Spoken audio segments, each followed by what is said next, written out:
4 ayat yang ke-8. Sebelum kita membuka akan ayat ini, senang sekali bersama-sama dengan saudara kembali. Last week saya berada di Ekuador.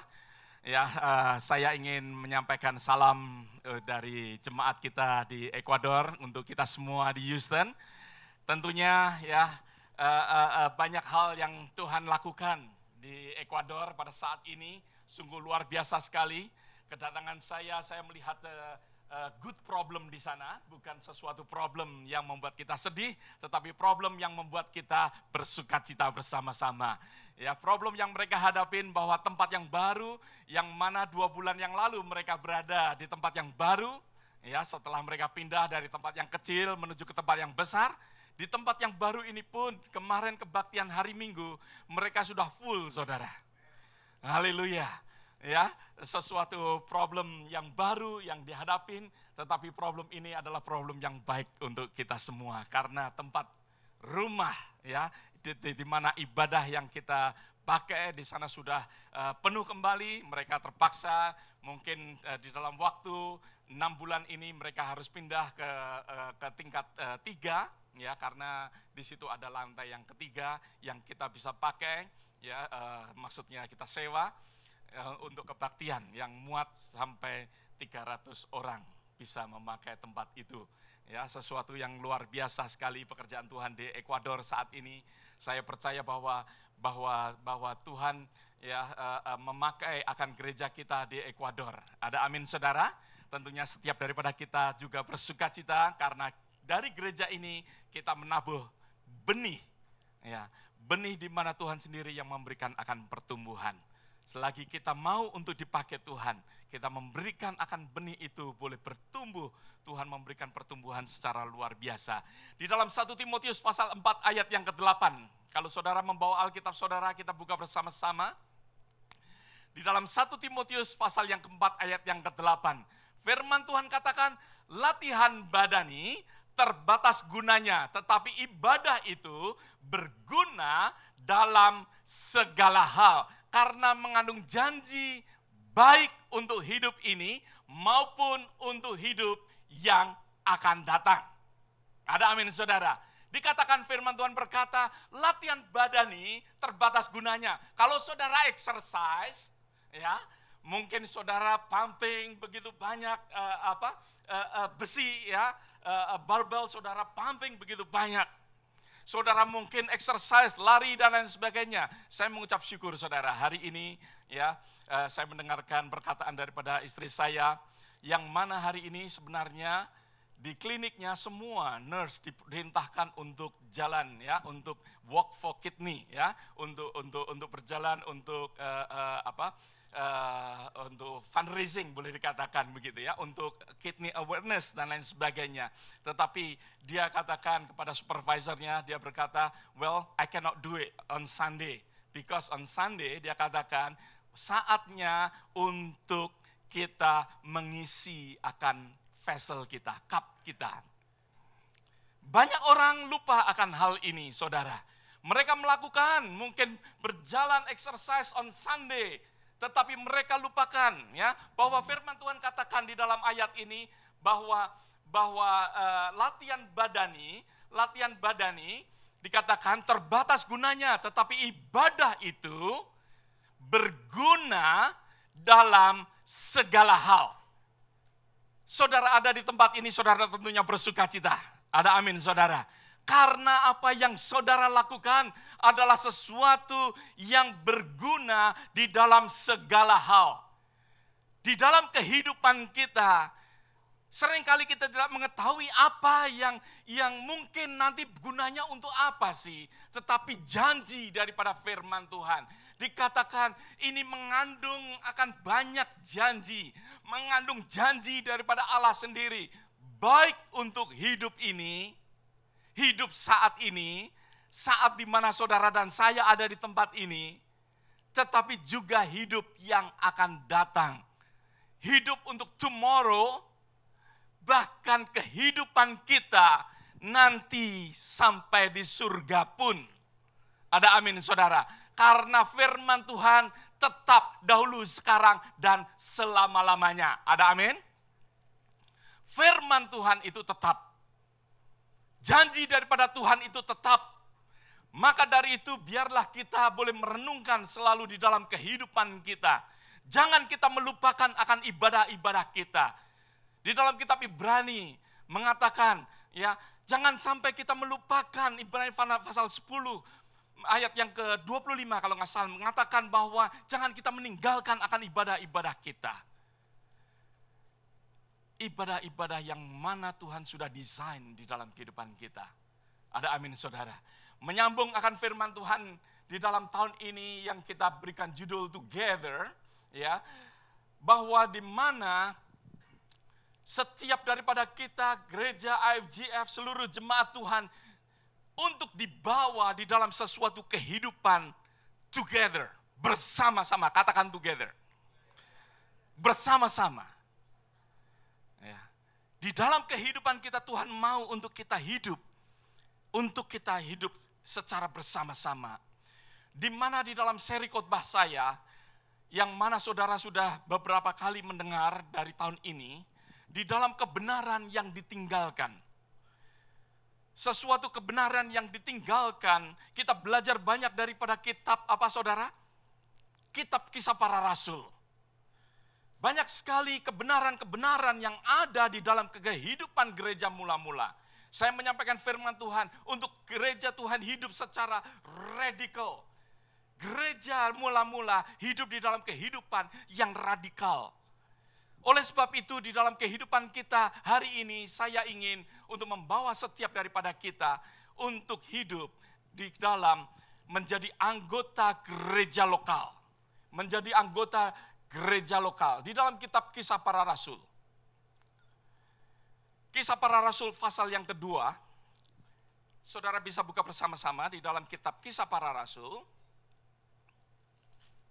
Pasal yang kedua ayat yang ke-41 sampai ayat yang ke-47. Pasal yang kedua ayat yang ke-41 sampai ayat yang ke-47. Firman Tuhan berkata, orang yang menerima perkataan itu memberi diri dibaptis, dan pada hari itu jumlah mereka bertambah kira-kira berapa saudara? 3.000 jiwa. Direkod saudara.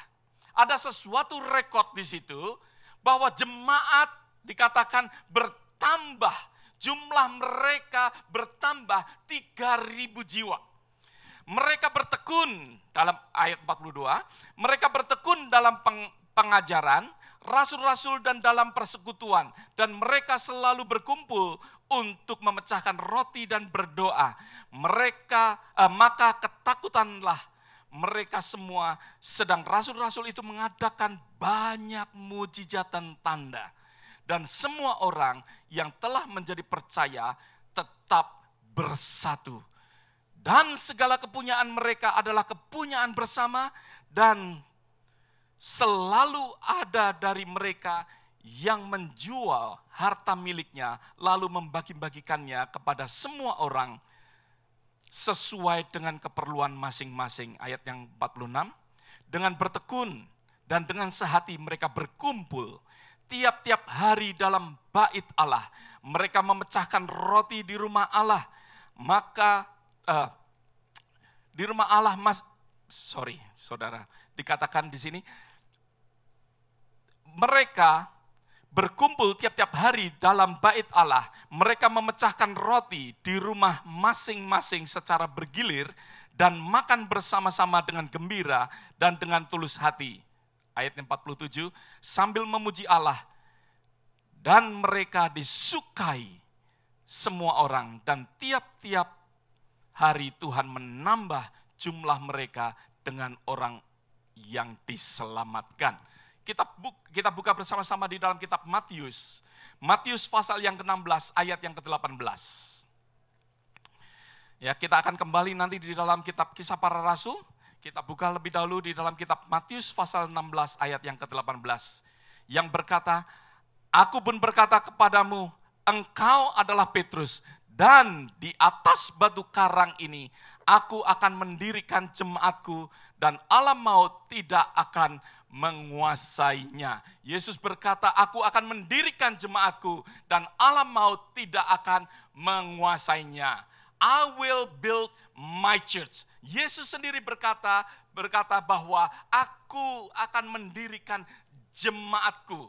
Di dalam kitab Kisah Para Rasul yang kita baca tadi, bahwa di situ kita melihat akan kehidupan daripada orang-orang percaya. Setelah mereka menerima Tuhan, mereka hidup dibaptiskan. Mereka hidup dikatakan jumlah mereka bertambah banyak, sejumlah 3.000 jiwa pada saat itu. Mereka berkumpul bersama-sama. Orang-orang yang sudah menerima Tuhan, mereka hidup di dalam kehidupan berjemaat. Ada amin, saudara? Mereka bukan langsung meninggalkan akan tempat mereka. Kisah Para Rasul mengajarkan kepada gereja Tuhan. Gereja pada saat ini, banyak sekali gereja yang tidak menerapkan akan kebenaran daripada firman Tuhan. Banyak sekali gereja ataupun banyak orang Kristen, mereka melupakan akan kebenaran yang sesungguhnya yang harus terjadi di dalam kehidupan orang Kristen. Banyak mereka yang meninggalkan akan kebenaran ini. Mereka dikatakan, mereka hidup di dalam kebenaran, di dalam firman Tuhan. Mereka dikatakan di situ di dalam Kisah Para Rasul pasal yang kedua tadi, di situ dikatakan bahwa jemaat atau gereja, mereka tidak meninggalkan akan persekutuan mereka. Mereka tekun di dalam firman Tuhan, mereka tekun di dalam berdoa, mereka tekun di dalam berfellowship, mereka tekun bersama-sama memberitakan akan Injil Tuhan. Sesuatu kebenaran yang ada, yang terjadi di dalam gereja Tuhan. Nah, kebenaran ini sering ditinggalkan. Bahkan orang sering mereka pergi ke gereja. Banyak orang pergi ke gereja, tetapi mereka tidak tahu bagaimana bergereja. Banyak orang pergi ke gereja. Banyak orang mendengarkan akan firman Tuhan.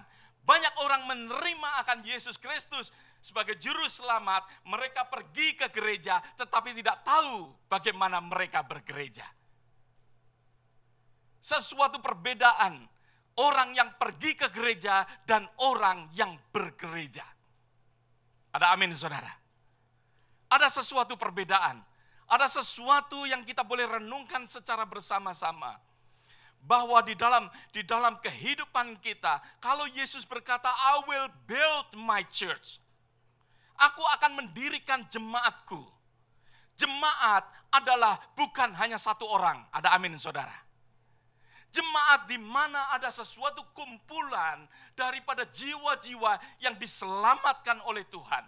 Mereka yang tekun bersama-sama, mereka yang berkumpul bersama-sama. Oleh sebab itu ada sesuatu alasan kenapa Tuhan berkata, aku akan mendirikan jemaatku. Bahkan Tuhan berkata, alam maut tidak akan menguasainya. Kehidupan saudara dan saya akan menjadi sehat dan kuat. Kita akan mengalami pertumbuhan kalau saudara dan saya hidup di dalam sesuatu gereja lokal. Ada amin, saudara. Saya mengucap syukur banyak daripada saudara ya yang bersama-sama dengan saya. Kira-kira tahun ini saudara kita akan merayakan 20 tahun gereja IFGF Houston ini. Dari sejak permulaan bersama-sama ada di gereja ini. Dengan faithful, saudara mungkin 10 tahun ada di gereja ini, 15 tahun, 5 tahun, mungkin ada beberapa tahun sudah ada di gereja ini. Inti daripada semua yang saya ingin katakan, bahwa setiap daripada kita harus tahu bagaimana kita hidup bergereja. Ada amin, saudara. Banyak orang tidak mengetahui akan hal ini. Bahkan banyak pendeta pun membuat jemaatnya untuk tidak hidup bergereja, saudara. Tidak hidup bergereja. Saudara, saya mendengar daripada salah satu daripada kita, kalau kita memberikan persembahan kepada salah satu gereja, saudara dan saya sudah dianggap sebagai member. Saudara mengirimkan cek, lihat TV, sesuatu kebaktian, kirimkan, saudara menjadi member. Daripada salah satu gereja yang saudara tonton di TV. Ini yang saya katakan, banyak sekali yang saat ini bahkan hamba-hamba Tuhan ataupun gereja yang tanpa mungkin mereka sadarin, mereka hidup di dalam sesuatu yang dapat menyesatkan akan gereja Tuhan. Oleh sebab itu saya ingin menyampaikan akan hal ini, sesuatu kebenaran yang ditinggalkan oleh banyak orang. Yaitu bagaimana kita hidup sebagai orang-orang Kristen, sebagai orang-orang yang diselamatkan untuk plug in. Untuk fit in. Di mana saudara saja berada. Di Houston, puji Tuhan saudara ada di tempat ini. Saudara fit in di dalam gereja lokal ini. Mungkin saudara berada di kota yang lain.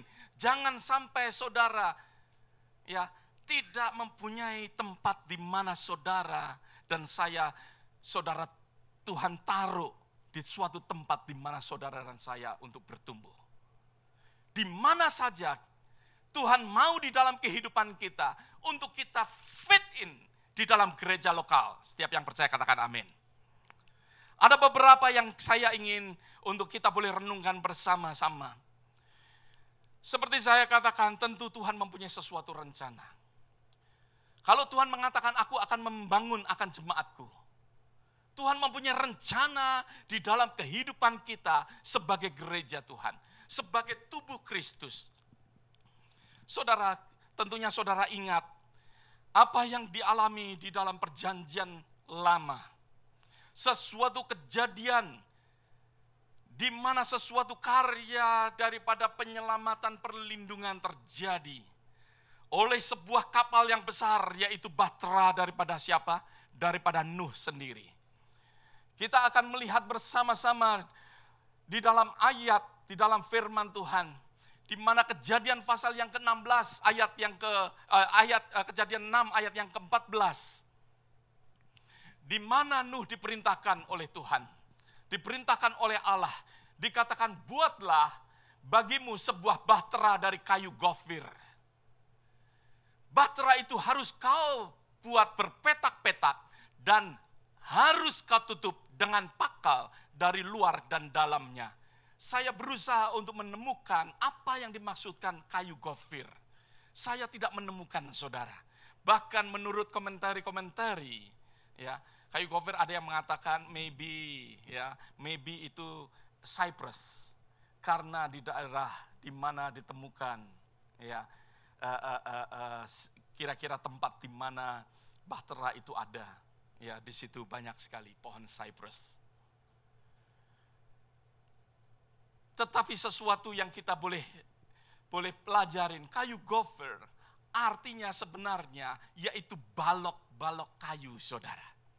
Balok-balok kayu yang mana di situ Tuhan perintahkan buatlah bagimu sebuah bahtera dari kayu. Kayu-kayu yang mana harus dikumpulkan menjadi satu. Kayu-kayu yang harus disusun. Setiap daripada saudara dan saya adalah simbol daripada kayu-kayu zaman ini, saudara. Bahtera daripada Nuh pada zaman ini, yaitu gereja Tuhan. Gereja Tuhan adalah the last instrument untuk penyelamatan atau perlindungan daripada manusia. Ada amin, saudara. Tuhan ingin memakai akan gereja Tuhan. Oleh sebab itu, balok-balok kita, yaitu kehidupan saudara dan saya, harus disusun. Harus mau untuk diletakkan dan disusun secara rapi untuk menjadi tempat perlindungan akan banyak orang. Menjadi tempat di mana saudara dan saya Tuhan akan pakai. Bukan sesuatu di mana setelah kita selamat, kita hanya begitu saja hidup. Tetapi Tuhan mempunyai rencana di dalam kehidupan kita. Untuk hidup di mana Tuhan ingin memakai akan kehidupan kita semua. Kayu-kayu yang disusun secara rapi. Di mana menjadi sesuatu bahtera yang luar biasa. yang dapat menyelamatkan akan manusia. Ada amin, saudara. Disinilah sesuatu rencana daripada Tuhan. Bagaimana saudara dan saya untuk hidup di dalam gereja lokal. Karena Tuhan ingin untuk setiap daripada kita, tidak hanya kita pergi di dalam gereja, tetapi mau untuk ditaruh, fit satu dengan yang lain. Untuk kita mau untuk dipakai, untuk diterapkan, doesn't matter kita besar atau kecil, kayu kita, tetapi Tuhan mau untuk setiap daripada kita, Tuhan pakai, diletakkan satu dengan yang lain untuk menjadi sesuatu bahtera akan keselamatan daripada manusia. Ada amin, saudara. Yang mana di dalam kitab Keluaran pasal 25 ayat 31 dan ayat 32. Dikatakan haruslah kamu membuat kandil dari emas murni, dari emas tempaan harus kandil itu dibuat. Baik kakinya, baik batangnya, kelopaknya dan tombolnya dan kembangnya haruslah seiras dengan kandil itu. 6 cabang harus timbul dari sisinya. 3 cabang kandil itu dari sisi yang satu, 3 cabang dari sisi yang lain. Saudara perhatikan bahwa di dalam kitab Wahyu pun, di dalam kitab Wahyu pasal yang pertama, bahwa kaki Dian ini adalah simbol daripada gereja Tuhan. Ada amin. 7 jemaat dikatakan sesuatu simbol daripada gereja Tuhan. Gereja Tuhan harus hidup di dalam sesuatu yang mana mereka harus bersatu. Harus fit in satu dengan yang lain. Seringkali yang kita lihat, kehidupan akan gereja, mereka menyukai hidup sendiri. Mereka tidak plug in di dalam satu gereja. Jemaat lebih menyukai hidup sendiri karena tidak ada orang care kalau tidak datang ke gereja. Ya. Mungkin mereka menyukai sendiri karena mereka tidak menyukai. Memang tidak ada gereja yang perfect. Amin, saudara. Karena saya percaya, kalau ada gereja yang perfect, kalau saya pergi ke gereja itu menjadi gereja itu enggak perfect.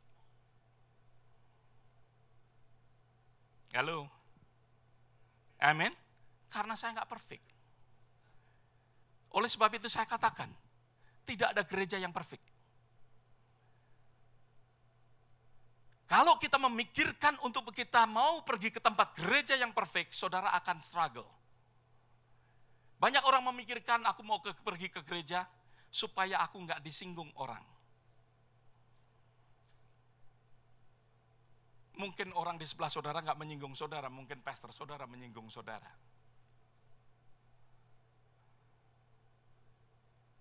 Setiap daripada kita enggak perfect, saudara. Tuhan mau di dalam kehidupan kita, di mana cabang-cabang kaki Dian, yaitu jemaat Tuhan, gereja Tuhan, yaitu fit dihubungkan dengan batangnya, sehingga saudara dan saya bisa menjadi terang. Setiap daripada kita, Tuhan mau untuk kehidupan kita untuk menjadi terang bagi dunia ini. Ada amin. Menjadi terang dan garam bagi dunia ini. Bagaimana kita bisa menjadi terang? Saya mengucap syukur karena saya bersama dengan gereja ini. Kalau tadi saya sebelum menyampaikan akan firman Tuhan, saya sedikit memberitakan pelayanan di Ekuador. Saya percaya bukan karena saya, tetapi karena saya bersama-sama dengan saudara. Ada amin. Kita bisa menjadi terang di Ekuador. Saya percaya setiap daripada kita yang bersama-sama yang mau Tuhan pakai, mau ditaruh bersama-sama, menjadi satu dengan batang daripada kaki Dian, Tuhan akan memancarkan terangnya melalui kehidupan saudara dan saya. Kehidupan kita tidak bisa lepas sehingga kita hidup sendirian. Ada amin saudara. Yang selanjutnya, di dalam kitab Matius, pasal yang ke-13 ayat yang ke-47. Di dalam kitab Matius pasal yang 13 ayat yang ke-47. Dikatakan demikian pula, hal kerajaan surga seumpama pukat yang dilabuhkan di laut. Ia mengumpulkan berbagai-bagai jenis ikan. Saudara di sini